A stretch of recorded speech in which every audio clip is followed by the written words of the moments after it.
So after a year, the company was only worth $4 million. And the reason it was that way was because my partner had not looked at the relationships and how it was tied to the revenue of the company.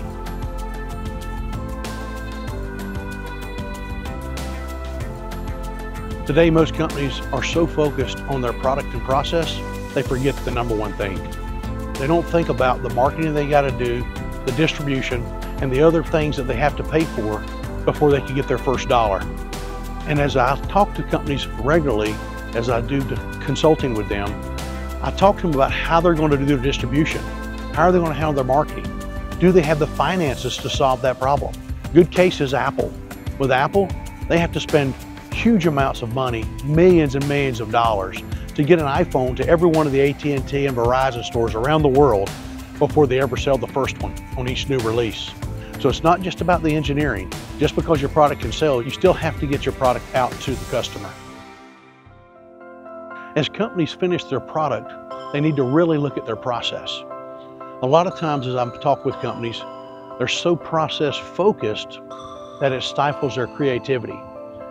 They follow their ISO 9000 or whatever ISO certification that their company has, but the challenge you have, if there's a problem in the delivery or a problem in innovating to get the first products out, those processes can have the employees to where they don't want to make a decision, or if they find a way to do improvement, they won't change their process.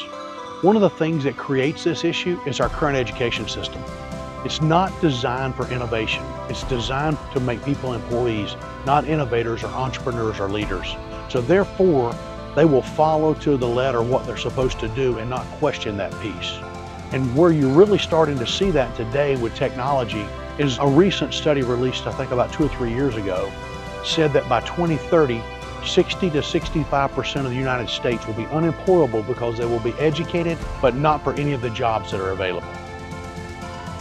Daily, as I talk to owners, entrepreneurs, and managers, I like to address the leadership relationship methodology. And I call that 2-2-1. That you've got 2 eyes, 2 ears, and 1 mouth. So therefore, if you're in a managerial role or decision-making role, you're receiving 4 times as much sensory data than you're putting out. If you're using this methodology, then it allows you to really put more thought-provoking information out to your employees, out to your customers and your vendors, and really builds a strong relationship across the team. We've talked about the product, we've talked about the process. Now I would like to address the most important piece, the people. And in my book, The R Factor, I address this and I call it relationship management. As a manager, you have to understand the relationships of your people, both within the company, with your customers, and your vendors.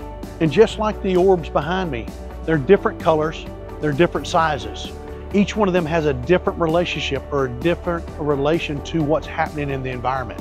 In a sister division, I watched this as another leader did not pay attention to the relationships within the company.